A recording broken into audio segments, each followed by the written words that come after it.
भर्हे दुस्सम काले धम्मज्जाणं हवेहि साहुस्स तम अप्पसहावठिदे नहुमन्नै सोवियन्नाणि। भरहे भरत क्षेत्र में दुस्सम काले इस दुखमा काल में, भरत क्षेत्र में इस पंचम काल में साहुस्स अर्थात साधुओं के मुनिराजों के धम्मज्ञानम हवेई उनके धर्म ध्यान होता है। भरत क्षेत्र में अर्थात कर्म भूमि में और इस पंचम काल में मुनिराजों को धर्म ध्यान होता है। तम अप्पसहावठिदे नमन्नई उन धर्म ध्यान में स्थित है ना। अप्पसहाव, अप्प मने आत्मा, सहाव मने स्वभाव और ठिदे मने स्थित, अर्थात जो उस धर्म ध्यान रूपी धर्म ध्यान के बल से अपने आत्मा का अनुभव करने वाले मुनिराजों को नमन्नई जो नहीं मानता है, सो भी अन्नाणी वो भी अज्ञानी है ना। अर्थात कोई भी मुनिराज वर्तमान में पंचम काल में धर्म ध्यान करते हुए अपनी आत्मा का अनुभव नहीं कर सकते हैं, ऐसा जो भी मानता है वह अन्नाणी अर्थात अज्ञानी है ना। सार रूप में अर्थ क्या हुआ? आचार्य कुंद भगवान कह रहे हैं कि वर्तमान में शुक्ल ध्यान तो नहीं लेकिन धर्म ध्यान साधुओं को जरूर होता है। इससे दो चार बातें स्पष्ट होती हैं कि वर्तमान में पंचम काल में साधु होते हैं, साधुओं को धर्म ध्यान भी होता है और धर्म ध्यान के माध्यम से वे अपनी आत्मा का अनुभवन भी कर सकते हैं। ऐसी सब बातों को स्पष्ट करती हुई एक कारिका है। इससे वर्तमान में साधुओं के ध्यान के माध्यम से आत्मानुभव करते हैं, ये बात स्पष्ट होती है। और ऐसा जो नहीं मानता है, वर्तमान में साधु नहीं होते भी हैं तो उनको धर्म ध्यान नहीं होता, धर्म ध्यान भी होता है तो उनको आत्मानुभवन नहीं होता, ऐसा जो भी मानता है आचार्य कुंद स्वामी की भाषा में अन्नाणी वह अज्ञानी है। ऐसा नहीं कहना चाहिए। हमको वर्तमान में साधुओं को भी स्वीकार करना है, धर्म ध्यान को भी स्वीकार करना है और आत्मानुभव को भी स्वीकार करना है। अज्जवितिरयण शुद्धा अप्पा जाएवि लहति दत्तम लोयन्ति यदेवत्तम तत्थचुवाणिवुदिम चन्ति। और क्या कह रहे हैं? अज्जवि अद्यापि आज भी तिरयण शुद्धा त्रिरत्न से शुद्ध अप्पा अर्थात आत्मा, सम्यक दर्शन, सम्यक ज्ञान और सम्यक चारित्र, इन तीनों रत्नों से शुद्ध आत्मा जाएवी है ना, अर्थात ध्यान करती हुई, ध्यान के माध्यम से या ध्यान को लगा करके किम लहदी क्या प्राप्त करता है यह आत्मा? इंदत्तम इंद्र पद को प्राप्त करता है और लोयंतीय देवत्तम और लोकांतिक देव को भी प्राप्त करता है। और तत्थचुआ और वहां से च्युत हो करके अर्थात इंद्र पद को प्राप्त करके और लोकांतिक देव जैसे पद को प्राप्त करके और वहां से चुआ माने च्युत हो करके निवृत्तिम जंती निवृत्ति को अर्थात मोक्ष को भी प्राप्त करते हैं। इस बात से क्या बातें स्पष्ट, इस कारिका से कौन कौन सी बातें स्पष्ट होती हैं इस कारिका से ये बातें स्पष्ट होती हैं कि वर्तमान में मुनिराजों को धर्म ध्यान के माध्यम से इंद्रादि की पदवी प्राप्त हो सकती है। माना कि शुक्ल ध्यान आदि के माध्यम से श्रेणी आरोहण न करने के कारण केवल ज्ञान की प्राप्ति इस पर्याय से, इस भव से नहीं हो सकती है, लेकिन यह धर्म ध्यान के बल से जीव इंद्रादि की पदवी और लोकांतिक देव आदि की पदवी को प्राप्त कर सकता है और वहां से च्युत हो करके फिर पुनः मनुष्य पर्याय में आकर के वह देव आदि की वह निर्वाण को प्राप्त हो सकता है। इस प्रकार से यह हमारे लिए मोक्ष मार्ग है। आचार्य कुंकुम स्वामी ने अपने इस मोक्ष पाहुड़ में हम सभी पंचम काल में रहने वाले जीवों के लिए मोक्ष मार्ग बताया कि हम कैसे मोक्ष को प्राप्त कर सकते हैं, क्योंकि वर्तमान में मोक्ष का रास्ता तो है नहीं, परंतु हाँ महाव्रतों को अंगीकार करके निर्विकल्प समाधि में लीन हो करके, है ना, इंद्रादि पद को प्राप्त करके वहां से पुनः च्युत हो करके यहाँ आकर के, है ना, और फिर निर्वाण को प्राप्त कर सकते हैं। उसके बाद एक कारिका और थी जिसमें और भी ध्यान का महात्म्य बताया गया है। क्या कह रहे हैं इसमें? सग्गम तवेण सव्वो विपावै तहि विजान जोएण, जो पावै सो पावै परलोए सासयं सोखं। क्या कह रहे हैं? सग्गम तवेण, तवेण माने तप के माध्यम से यह जीव सग्गम अर्थात स्वर्ग को, है ना, सग्गम तवेण सव विपावै, तवेण तप के माध्यम से सग्गम अर्थात स्वर्ग तो सवे, है ना, सवो विपावै, सभी जीव प्रायः जितने भी मंदकशायी जीव हैं या फिर ये कहो कि तप आदि कर रहे हों या फिर बहुत कम परिग्रह वाले हों, शांत परिणामी हों, ऐसे बहुत सारे जीव स्वर्गादि के सुख को प्राप्त तो कर लेते हैं, लेकिन जान जो तहीवी माने तथापि, फिर भी जान जोएण सग्गम पावई, है ना, अर्थात ध्यान के बल से, ध्यान के प्रभाव से, यहां ध्यान का मतलब क्या लेना? धर्म ध्यान, है ना, अर्थात धर्म ध्यान के प्रभाव से जो सग्गम पावई, जो स्वर्ग को प्राप्त करता है, सो पावई, वस्तुतः उसी का स्वर्ग सुख प्राप्त करना है। वैसे तो कई लोग स्वर्गादिक की प्राप्ति करते हैं, है ना, आर्त ध्यान और रुद्र ध्यान के माध्यम से भी स्वर्गादिक की प्राप्ति हो सकती है, लेकिन धर्म ध्यान के माध्यम से जो स्वर्गादिक की प्राप्ति करता है और विशेष करके तप आदि करके, निर्जरा आदि करके, है ना, अकाम निर्जरा आदि करके जो जीव धर्म ध्यान के माध्यम से स्वर्ग को प्राप्त करता है, महाव्रतों को अंगीकार करके जो स्वर्गादिक सुख की प्राप्ति करता है, वस्तुतः उसी का स्वर्गादिक सुख प्राप्त करना है। क्योंकि स्वर्गों में जाने के बावजूद भी कई प्रकार के अलग अलग प्रकार के, है ना, कई वैरायटी के देव होते हैं। सौधर्म आदि जो इंद्र होते हैं ना, इंद्र सामान्य त्रयस्त्रिंश पारिषदात्म रक्षक लोकपालानीक प्रकीर्ण का अभियोग्य, कई प्रकार के देव होते हैं। कोई मंत्री जैसे देव होते हैं, कोई पुरोहित जैसे देव होते हैं, कोई सेनापति जैसे देव होते हैं, कोई सेना जैसे देव होते हैं, है ना, कोई वाहन बनने जैसे देव होते हैं, कई प्रकार के देव होते हैं। तो ऐसे स्वर्गादिक को प्राप्त करने से क्या मतलब? अगर स्वर्गादिक की प्राप्ति करनी है तो महाव्रत आदि को अंगीकार करके जो स्वर्गादिक की प्राप्ति की जाती है, वस्तुतः उसी को प्राप्त करना कहते हैं। ऐसी 3 गाथाएं हमने पिछली कक्षा में विस्तार से पढ़ा था।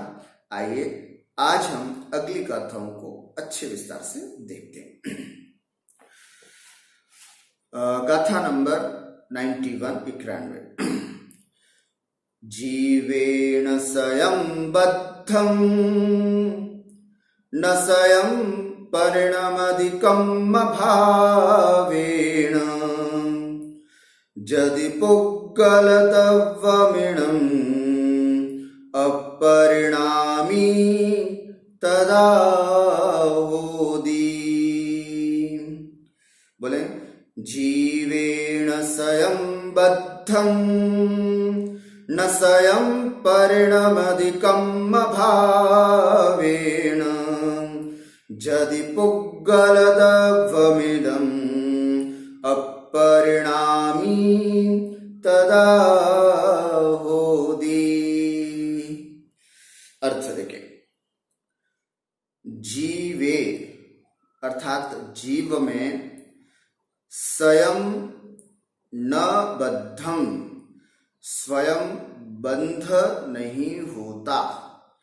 कौन जीव में स्वयं नहीं बंधता है? तो नीचे वाली पंक्ति से लेंगे, पुग्गल दव्वम इणम, इणम पुग्गल दव्वम, अर्थात यह पुद्गल द्रव्य जीवे स्वयं न बद्धम। ध्यान से देखना एक एक पंक्ति का अर्थ। यह पुद्गल द्रव्य जीवे अर्थात जीव में स्वयं न बद्धम अर्थात स्वयं नहीं बंधता है। और क्या कहते हैं? न स्वयं परिणमधिकम् अभावेन, और न ही कम भावेण कर्म भाव से, है ना, कर्म भाव से अर्थात ज्ञानावरणादि द्रव्य कर्म रूप यह पुद्गल जो है वो ज्ञानावरणादि कर्म रूप भाव से स्वयं न परिणमति स्वयं परिणमन नहीं करता है। यदि अगर ऐसा आप मानते हो तदा अपरिणामी होति। इणम पुग्गलतव्वम, तो फिर यह पुद्गल द्रव्य अपरिणामी होति, अपरिणामी होता है। अर्थ देखें एक बार फिर से, यह पुद्गल द्रव्य जीव में स्वयं नहीं बंधता है। यह पुद्गल द्रव्य जीव में या जीव के साथ नहीं बंधता है, और न ही यह पुद्गल द्रव्य कर्म रूप परिवर्तित होता है ना, कम भावेण स्वयं परिणमति, और न ही यह पुद्गल द्रव्य कर्म रूप परिणमन करता है। जो लोग ऐसा स्वीकार करते हैं, यदि आप ऐसा स्वीकार करोगे तदा तो फिर यह पुद्गल द्रव्य अपरिणामी होति, अपरिणामी हो जाएगा। यह पुद्गल द्रव्य अपरिणामी हो जाएगा। हुआ क्या है इसमें? वस्तुतः यह गाथाएं समय सार जी से ली गई है। प्रसंग क्या है? प्रसंग यहाँ पर जीव आदि द्रव्यों को समझाते हुए आचार्य कुंद भगवान, है ना, जीव भी परिणामी है, पुद्गल भी परिणामी है, जीव भी परिणमन करता है और पुद्गल भी परिणमन वाला है, इस प्रसंग को बताते हैं। लेकिन इस प्रसंग को बताते बताते अन्य मत का खंडन भी करते हैं। कौन से मत का खंडन यहाँ पर किया गया है? यहाँ पर सांख्य मत का खंडन किया गया है। ये सांख्य मत क्या है? भारत में या भारतीय दर्शन में दो प्रकार के दर्शन स्वीकार किए गए हैं, एक आस्तिक दर्शन और एक नास्तिक दर्शन, है ना। तो जैसे सांख्य, योग, न्याय, वैशेषिक, मीमांसा और वेदांत, ये 6 दर्शन आस्तिक दर्शन कहे जाते हैं, और जैन, बौद्ध और चारवाक, इन 3 दर्शनों को नास्तिक दर्शन कहा गया है। ऐसा क्यों? आस्तिक और नास्तिक यह नाम केवल वेदों को मानने और न मानने से पड़े हैं। जो दर्शन वेदों पर विश्वास करते हैं, वेदों को स्वीकार करते हैं, वेदों को प्रमाण मानते हैं, उनको आस्तिक दर्शन कहा गया है। और जो वेदों को स्वीकार नहीं करते, वेदों को प्रमाण नहीं मानते हैं, उनको नास्तिक दर्शन कहा गया। तो ये भारतीय दर्शन की एक अपनी परंपरा है। तो उसमें एक आस्तिक दर्शनों में 6 दर्शनों में एक सांख्य दर्शन भी आता है, जिसके प्रवर्तक या जिसको चलाने वाले जो हुए हैं वो कपिल मुनि हुए हैं। आपने छठाला में पढ़ा होगा, कपिलादि रचित श्रुत को अभ्यास, सोहे कुबोध बहु देन त्रास। ध्यान आया? ऐसे वहां पर भी पंडित दौलत राम जी ने कहा है कि कपिलादि रचित श्रुत को अभ्यास, ऐसे कपिल मुनि आदि के द्वारा रचित श्रुत का अभ्यास करना यह अज्ञान आदि है, इसको नहीं करना चाहिए। इस तरह का वहां प्रसंग आया। तो मैं यहाँ बता रहा था कि ऐसा 6 आस्तिक दर्शनों में एक दर्शन सांख्य दर्शन है। उस सांख्य दर्शन के प्रवर्तक कपिल मुनि है ना। इन्होंने अपने सिद्धांत में या तत्व मीमांसा में 25 तत्वों को स्वीकार किया है। अलग से पूरा उसका विस्तार जानना चाहिए। मैं यहाँ पर आपको जो मूल बात बताना चाह रहा हूं कि सांख्य दर्शन किस बात को मानता है और उसका क्या मानने की पद्धति है, वो मैं आपसे डिस्कशन करना चाह रहा था। तो सांख्य दर्शन मूल रूप से दो रूप को मानता है। एक तो प्रकृति और एक पुरुष, है ना। मूल तत्व जो है वो प्रकृति को स्वीकार करता है। प्रकृति क्या होती है? सत्व, रज और तम रूप गुण का जो साम्य अवस्था है, समान रूप अवस्था है, उसको प्रकृति कहते हैं। प्रकृति का मतलब होता है स्वभाव, मूल प्रकृति। यहाँ और एक होता है पुरुष। पुरुष का मतलब होता है आत्मा। जैसे जैन दर्शन में 2 द्रव्य होते हैं, जीव द्रव्य और पुद्गल द्रव्य, बस वही 2 द्रव्य मूल रूप से सांख्य दर्शन में पुरुष और प्रकृति के नाम से जाने जाते हैं। जब जब पुरुष और प्रकृति का संयोग हुआ है, तब तब संसार की अवस्था, वैसे संयोग वास्तविक में नहीं होता है, बुद्धि में होता है, ऐसा वो कहते हैं, है ना। और उस वजह से जब जब पुरुष और प्रकृति का संयोग रूप हुआ है, तब तब संसार हुआ है। और जैसे ही बुद्धि में प्रकृति भिन्न है, पुरुष भिन्न है, ऐसी बुद्धि जैसे ही हो जाती है, तत्काल मोक्ष की प्राप्ति होती है, ऐसा वो लोग कहते हैं। अर्थात उनके यहाँ पर पुरुष अर्थात आत्मा को या न केवल आत्मा को, प्रकृति, पुरुष आदि सभी तत्वों को अपरिणामी कहा है। कोई भी तत्व किसी भी रूप में कभी भी परिणमन नहीं करता। वे अपरिणामी होते हैं, शाश्वत होते हैं, नित्य होते हैं, उसमें किसी भी तरह का कोई परिवर्तन नहीं होता। ऐसा यह सांख्य दर्शन कहता है। आचार्य कुंद भगवान उनसे चर्चा करते हुए कहते हैं कि यदि परिणामी नहीं होगा, पुद्गल द्रव्य यदि परिणामी नहीं होगा, तो जीवेण स्वयं बद्धम न स्वयं परिणमधि कम्म भावेण। ये बात सांख्य दर्शनों की है ना। अगर यह पुद्गल द्रव्य जीवे न स्वयं बद्धम, यह पुद्गल द्रव्य जीव में स्वयं बंधता नहीं है। हमारे जैन दर्शन के अनुसार क्या होता है? आत्मा तो राग द्वेषादि रूप परिणाम करती है, और है ना, और कर्म रूप परिवर्तित होने के लिए जो कर्मण वर्गणाएं सदैव हमारे आसपास रहती हैं, वे कर्मण वर्गणाएं तत्काल कर्म रूप परिणमित हो जाती है। ये हमारा सिद्धांत है। जैन दर्शन क्या कहता है?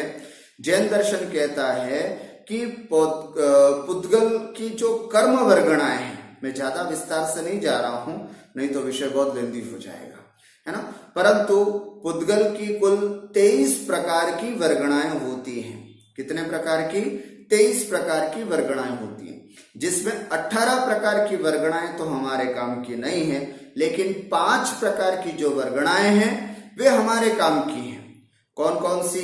तो कहते हैं आहार वर्गणा, तेजस वर्गणा, है ना, भाषा वर्गणा, मनोवर्गणा और आपकी ये वाली कार्मण वर्गणा। ये 5 वर्गणाएं जो होती हैं वो जीव के या हम सबके कार्यकारी होती है।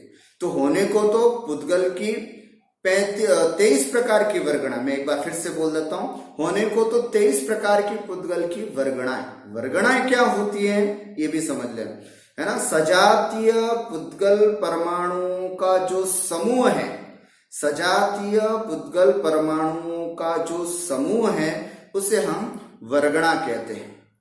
तो ऐसे पुद्गल की कितनी वर्गणाएं हैं? तो 23 प्रकार की वर्गणाएं होती हैं, जिसमें हमारे उपयोगी कितनी वर्गणाएं हैं? तो 5 प्रकार की वर्गणाएं हैं।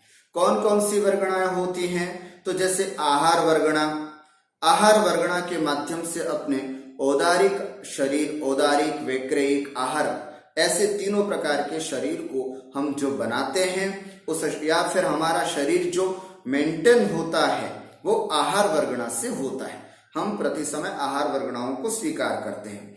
एक दूसरा होता है तेजस वर्गणा। तेजस वर्गणाएं हमारे शरीर में कांति, उष्णता, दीप्ति आदि को मेंटेन करने का काम करती हैं, वो तेजस वर्गणाएं होती हैं। उसके बाद आती हैं भाषा वर्गणाएं, जो हम भाषा, शब्दों को भाषा के रूप में परिवर्तित करते हैं।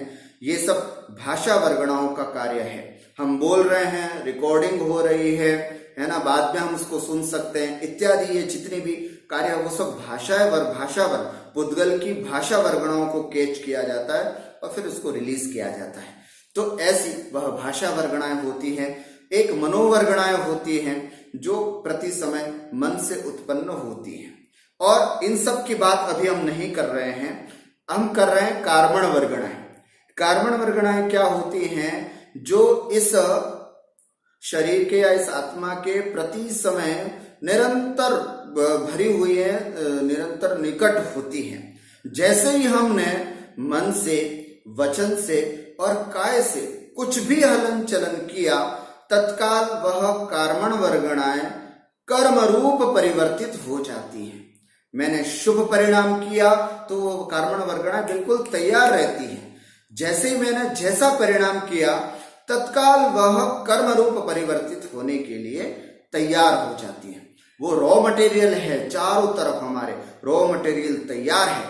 जैसे ही हमने मन से, जैसे ही हमने वचनों से, या जैसे हमने अपनी काया से जैसा भी परिणाम, है ना, सुनाने के लिए बच्चों को आपको, या फिर प्रथम द्वितीय भाग में ऐसा कहा जाता है कि कर्मों का आना आश्रव है। तो कर्म कोई ऐसे आते नहीं है। आप ये समझिएगा कि जो कर्म निरंतर हमारे पास है, कार्मण वर्गणाएं जो रॉ मटेरियल हमारे पास है, वो जैसे ही हम मन वचन काय से परिणाम करते हैं, तत्काल वो कर्मरूप परिवर्तित हो जाती है। बस इसी का नाम आश्रव है। कार्मण वर्गणाओं को कर्मरूप परिवर्तित हो जाने का नाम ही आश्रव समझना चाहिए। और फिर वो कर्मरूप परिवर्तित हुई और वो कर्म जा करके आत्मा से बंध गई, तो ये बंध तत्व हो जाता है। तो इस तरह से आश्रव आदि को समझना चाहिए। तो जैन दर्शन तो ऐसा मानता है कि पुद्गल में परिणमन होता है, प्रति समय परिणमन होता है। अगर परिणमन नहीं होता तो पुद्गल कर्म भावेन, है ना, पुद्गल की जो कर्मण वर्गणाएं हैं वो कर्मरूप परिवर्तित कैसे होती भला? अगर परिवर्तन नहीं होता, यहाँ परिणमन का मतलब क्या, थोड़ा सा कठिन हो गया। परिणमन का रूप परिवर्तन रूप होना, प्रति समय पर्याय रूप होना, है ना। जैन दर्शनों में 2 प्रकार के दर्शन हैं, एक तो सांख्य दर्शन है और एक बौद्ध दर्शन है। ये दोनों बहुत विपरीत है। सांख्य दर्शन जो है वो सभी तत्वों को, पदार्थों को नित्य मानता है, नित्य रूप मानता है, इसमें किसी भी प्रकार का कोई परिणमन नहीं होता, ऐसा सांख्य दर्शन कहता है। बौद्ध दर्शन कहता है कि नहीं, प्रति समय द्रव्यों में परिणमन होता है ना, प्रति समय परिणमन होता है और प्रत्येक द्रव्य अस्थिर है, क्षणभंगुर है, इसलिए बौद्ध दर्शन को क्षणिकवादी दर्शन भी कहा जाता है। लेकिन जैन दर्शन जो है इन दोनों में साम्य भाव लेकर के चलता है। वो ये कहता है जैन दर्शन कि अगर द्रव्य दृष्टि से देखा जाए तो प्रत्येक द्रव्य नित्य है, शाश्वत है और नित्य और शाश्वत है, और अगर पर्याय दृष्टि से देखा जाए तो प्रति समय परिणमनशील होता है। तो ऐसे सांख्य जो सदा नित्य मानते हैं, बौद्ध जो सदा अनित्य मानते हैं, इन दोनों में समन्वय करते हुए जैन दर्शन कहता है कि नहीं, सदा नित्य मानना भी गलत है और सदा अनित्य मानना भी गलत है। वस्तुतः यह द्रव्यों में परिवर्तन जो है, अगर हम द्रव्य दृष्टि से देखें तो नित्य हैं, सभी द्रव्य नित्य हैं, पर उन्हीं द्रव्यों में प्रति समय होने वाले पर्यायों को देखें, परिणमन को देखें तो प्रत्येक द्रव्य में परिणमन भी हो रहा है। इस अपेक्षा से देखें तो प्रत्येक द्रव्यों में परिणमन होता है। यहां आचार्य सांख्य दर्शन को लेकर के कहते हैं, सांख्य दर्शन ये कहता है कि प्रकृति कभी किसी रूप परिणमन नहीं करती। प्रकृति का मतलब पुद्गल, हमारी भाषा में कहें तो पुद्गल, सांख्य दर्शन की भाषा में कहें तो प्रकृति, हमारी भाषा में कहें तो जीव द्रव्य, सांख्य दर्शन की भाषा में कहें तो पुरुष। वहां प्रकृति पुरुष होता है और जैन दर्शन में जीव और पुद्गल होता है। तो सांख्य दर्शन कहता है कि प्रकृति कभी भी पुरुष रूप परिणमन नहीं करती, या प्रकृति में किसी भी प्रकार का परिणमन नहीं होता है। बस केवल एक बुद्धि में होता है कि प्रकृति पुरुष को अपना मान लेती है तो संसार है, और जब प्रकृति पुरुष को भिन्न हो जाता है, दोनों में विवेक जग जाता है, तो वो दोनों पृथक है। ऐसा सांख्य दर्शन का अपना एक विशेष दर्शन है। मैं यहां आपको बताना चाह रहा था कि अगर इस तरह से है ना, जीवेन स्वयं बद्धम, अर्थात यह पुद्गल द्रव्य जीव में स्वयं नहीं बंधा, अगर ऐसा मानते हो, यह पुद्गल द्रव्य जीव में नहीं बंधा, हम तो कहते हैं जीव में बंधता है, यह पुद्गल द्रव्य जीव में बंधता है, तभी तो संसार है ना, तभी तो हम यहां पर बैठे हैं। अगर जीव में पुद्गल द्रव्य नहीं बंधता तो आज सभी लोग भगवान बन जाते, सभी जीव शुद्ध हो जाते, सभी जीव सिद्ध हो जाते। तो यहां पर यही कहते हैं कि जीव, यह पुद्गल द्रव्य जीव में स्वयं नहीं बंधा है, यह पुद्गल द्रव्य जो है वो जीव में स्वयं नहीं बंधा, और कर्म भावेण स्वयं न परिणमति, और कर्म भाव से पुद्गल द्रव्य जो है वो कर्म भाव से, अर्थात कर्मण वर्गणाएं जो पुद्गल की हैं वो ज्ञानावरणादि द्रव्य कर्म रूप पर्याय को भी प्राप्त नहीं होती हैं। ऐसा यदि हम मानेंगे तदा है ना, इणम पुद्गल द्रव्यम अपरिणामी होती, यदि ऐसा मानेंगे तो यह पुद्गल द्रव्य अपरिणामी हो जाएगा, परिणमनशील नहीं रहेगा, पर्याय प्रति समय उसकी पर्याय बदलती रहती हैं। ये बात हम उसको सिद्ध नहीं कर पाएंगे। तो ठीक है, नहीं कर पाए तो नहीं कर पाए, उसमें क्या हानि होगी। अगर हम ये कहें कि प्रत्येक द्रव्य अपरिणामी है, परिणमनशील नहीं है, पुद्गल द्रव्य भी परिणमनशील नहीं है, वो भी किसी रूप में परिणमन नहीं करता है, यदि हम ऐसा माने तो क्या हानि होगी, उसका जवाब अगली कारिका में यहां पर दिया जा रहा है। कम्मय्य वग्गणासुय अपरिणमन्ति सुकम्म भावेण, संसारस्य अभावो पसज्जदे शंख समोवा।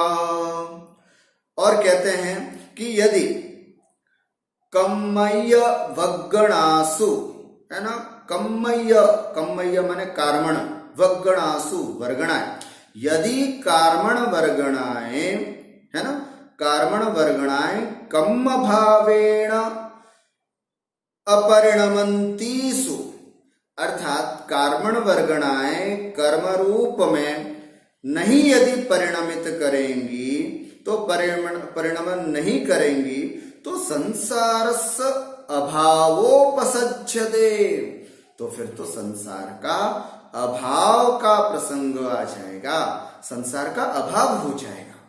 संसार हम कैसे मानते हैं? इसी तरह से मानते हैं कि जीव परिणमन कर, जीव के अंदर राग द्वेषादि रूप परिणाम होते हैं, जिसकी वजह से उसके उस परिणामों की वजह से कर्मण वर्गणाएं कर्मरूप परिवर्तित होती हैं और फिर आत्मा के साथ चिपक जाती हैं। इससे फिर वापस जब वापस वो कर्म उदय में आता है तो जीव वापस राग द्वेष आदि रूप परिणामन करता है। यही तो संसार चक्र है, इसी से तो संसार चल रहा है। और यदि आप ये कहते हो नहीं, पुद्गल द्रव्य तो कभी भी किसी रूप परिणमन नहीं करेगा, पुद्गल द्रव्य को हम कर्मण वर्गणाएं जो है वो कभी भी कर्म रूप परिवर्तित नहीं होंगी। मान लीजिए ऐसा फरमान जारी हो जाए कि साहब कोई भी कर्मण वर्गणाएं कर्म रूप परिवर्तित नहीं होंगी, तो क्या होगा? संसारस्य अभावोपसज्जते, तो फिर संसार का अभाव हो जाएगा। संसार ही तो कर्मों से है, कर्म है तो संसार है। यदि कर्मण वर्गणाएं कर्मरूप परिवर्तित नहीं होगी तो संसार का अभाव हो जाएगा, अर्थात सभी सिद्ध बन जाएंगे, सभी भगवान बन जाएंगे, जो कि संभव नहीं है। तो इस तरह से ये एक बहुत बड़ा, अगर पुद्गल द्रव्य को परिणामी नहीं मानेंगे तो पुद्गल द्रव्य की कर्मण वर्गणाएं कर्मरूप परिवर्तित नहीं होंगी, और जब पुद्गल द्रव्य की कर्मण वर्गणाएं कर्मरूप परिवर्तित नहीं होंगी तो फिर संसार का अभाव हो जाएगा। कोई भी जीव के कर्मों का बंध नहीं होगा, और जब कर्मों का बंध नहीं होगा तो फिर संसार किस बात का, फिर सभी मोक्ष को प्राप्त हो जाएंगे। ऐसा यहाँ पर परिणाम आ रहा है। हो सकता है आपके मन में बहुत सारी शंकाएं हों, अभी कक्षा के बाद हम इसको समाधान भी कर सकते हैं। आइए फिर इसके बाद तीसरी कारिका और कहते हैं, उसमें क्या कहते हैं? जीवो परिणामयदे पुग्गल दव्वाणि कम्म भावेण ते स्वयं परिणमं तं कहं तु परिणामयदिनानि। जीवो परिणामयदे पुग्गल दव्वाणि कम्म भावेण ते स्वयं परिणमं तं कहं तु परिणामयदिनानि। जैसे सांख्य दर्शन के सामने या इस तरह की मान्यता रखने वाले लोगों के सामने यह प्रश्न रखा, तो फिर कर्म जो पुद्गल, अगर ऐसा नहीं होगा कि कर्मण वर्गणाएं कर्मरूप परिवर्तित नहीं होंगी तो संसार का अभाव हो जाएगा। कोई भी पुद्गल कर्मण, जो कर्मण वर्गणाएं पौद्गलिक कर्मण वर्गणाएं हैं वो कर्मरूप परिवर्तित नहीं होंगी। जैसे ये फरमान जारी हो जाएगा कि कोई परिवर्तित नहीं होगी तो फिर क्या होगा? तो फिर कहते हैं फिर बहुत बड़ा प्रसंग आ जाएगा। तो फिर नहीं, फिर ये देखा जाता है कि सभी कर्म वर्गणा से युक्त हैं। तो ये कैसे? जब कर्म पुद्गल कर्म वर्गणाएं जो हैं वो कर्मरूप परिवर्तित नहीं होती तो फिर ये कैसे देखा जाता है कि कर्मरूप परिवर्तित है? तो यहां पर उसका जवाब देते हुए कहते हैं, जीवो पुग्गल दव्वाणि कम्म भावेण परिणामयदे, है ना। पुद्गल परिणमन नहीं करता है, लेकिन जीवो, यह जीव जो है वो पुग्गल दव्वाणि, इन पुद्गल द्रव्यों को अर्थात कर्मण वर्गणाओं को कम्म भावेण, कर्म भाव से परिणामयदे, परिणमन कराता है ना। कर्मण वर्गणाएं, पौद्गलिक कर्मण वर्गणाएं कर्म रूप परिवर्तित नहीं होती, यह जीव जो है वो उनके अंदर परिणमन कराता है। ठीक है। और णाणी कहम, यदि ऐसा अगर कोई स्वीकार करता है तो कोई भी ज्ञानी, है ना, कहम तो परिणामयदि, है ना, ते सयम परिणमम, है ना। अर्थात कोई भी द्रव्य जब स्वयं परिणमनशील नहीं है तो किसी और द्रव्य को परिणमन कराने में कैसे संभव है। आपने ये जवाब दिया ना कि कोई भी कार्बन वर्गणाएं कर्मरूप परिवर्तित नहीं होती है, जीव जो है वो परिणमन कराता है। तो यहां पर कहा जाता है कि जो शक्ति स्वयं में नहीं है वह शक्ति दूसरे के द्वारा भी नहीं की जा सकती, है ना। जो शक्ति स्वयं में नहीं है, स्वयं में परिणमन करने की शक्ति नहीं है, तो दूसरों को परिणमन कराने की भी शक्ति नहीं आ सकती। यहां पर टीका में लिखा है, मैं इसको यहां पर पढ़ रहा हूं, देखिए कि प्रथम तो अपरिणामी पुद्गल द्रव्य को परिणमन नहीं करा सकता। जो स्वयं अपरिणामी है, आपके दर्शन के अनुसार जीव भी अपरिणामी है और पुद्गल भी अपरिणामी है। आचार्य भगवंत कहते हैं जो अपरिणामी है, जो स्वयं परिणमन नहीं कर सकता, वह पुद्गल द्रव्य को परिणमन नहीं करा सकता, वह दूसरे द्रव्य को भी परिणमन नहीं करा सकता है। क्योंकि जो शक्ति स्वयं में नहीं है वह शक्ति दूसरे के द्वारा भी नहीं की जा सकती। जैसे उदाहरण दिया है, जपा पुष्पादि करता होकर स्फटिक मणि में उपाधि पैदा करता है।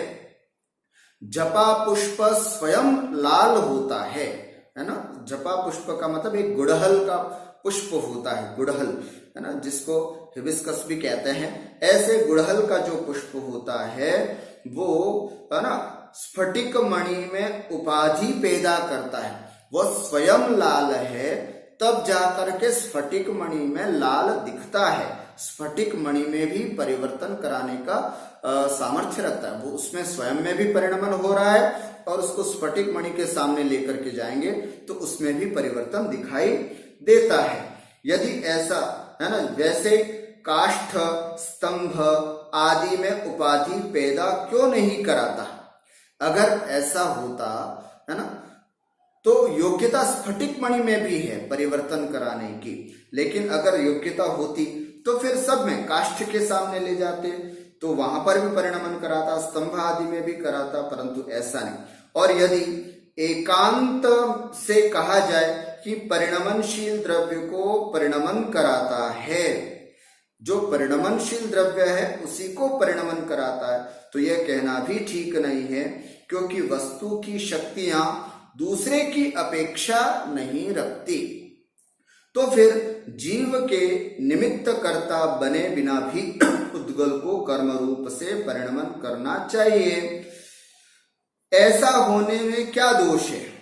घट, तो फिर इसमें दोष बता रहे हैं कि अर्थात जीव इसमें निमित्त नहीं बने तो भी पुद्गल को कार्बन वर्गणाओं को कर्मरूप परिवर्तन करने की शक्ति होनी चाहिए। तो यहां पर कहते हैं कि नहीं, जैसे घट, पट, स्तंभ आदि पुद्गलों की ज्ञानावरणादि कर्मरूप परिणति होने लग जाएगी। अगर सभी कर्म, किसी भी प्रकार का कर्म जो है वह पुद्गल जो है, कोई भी पुद्गल कर्म में रूप में परिवर्तित करने की योग्यता रखेगा तो फिर कुछ भी ये घट, पट माने वस्त्र, स्तंभ आदि ये सब पुद्गल जो हैं वो ज्ञानावरण आदि रूप परिणमन करने में भी हो जाएंगे, वो सब भी कर्म रूप परिवर्तित हो जाएंगे, जो कि संभव नहीं है। इस तरह से यहां इन्होंने कहा, परंतु वह तो प्रत्यक्ष में विरोध है। इसलिए सिद्ध है कि पुद्गलों की स्वभावभूत कथनचित परिणाम शक्ति होती है। उस परिणमन शक्ति में स्थित वह पुद्गल उस परिणाम का करता है। वह अपने संबंधित कार्बन वर्गणा योग्य पुद्गल ज्ञानावरणादि द्रव्य कर्म के परिणाम रूप पर्याय को करता है ना। अर्थात पुद्गल द्रव्य कथनचित करता है, कथनचित अकर्ता है। कथनचित करता इस हिसाब से है कि कार्बन वर्गणाओं को कर्मरूप परिवर्तित करने की योग्यता उसके अंदर होती है, इसलिए कथनचित करता है। वह पुद्गल ही उस पर्याय का उपादान कारण है। जैसे कलश का उपादान कारण मिट्टी का पिंड है, ज्ञानावरणादि कर्म का कर्ता जीव है, वह ज्ञानावरणादि कर्म का कर्ता जीव नहीं है, वह तो निमित्त कारण ही है। यह हेय तत्व है। इसलिए उद्गल से भिन्न शुद्ध परमात्मा भावना में परिणत अभेद रत्नत्रय लक्षण वाले भेद ज्ञान से अनुभव गम्य चिदानंद एक स्वभाव रूप निज शुद्धात्मा ही शुद्ध निश्चय से उपादेय है, परंतु भेद रूप रत्नत्रय उपादेय भूत अभेद रत्नत्रय का निमित्त कारण होने से व्यवहार से उपादेय कहा है। इस प्रकार तीन गाथाओं को यहाँ पर हमने देखा, उसके शब्दार्थ, भावार्थ आदि अर्थों को भी देखा। मैं यहाँ पर संक्षिप्त में इतनी ही बात कहना चाहूंगा कि उद्गल द्रव्य जो है वो परिणामी है ना, परिणमन करता है, कर्मों का करता है, लेकिन स्वयं नहीं करता, उसका कोई न कोई निमित्त कारण जरूर बनता है। और निमित्त कारण क्या बनता है? जीव के राग द्वेष आदि रूप जो परिणाम है वो उसमें निमित्त बनते हैं।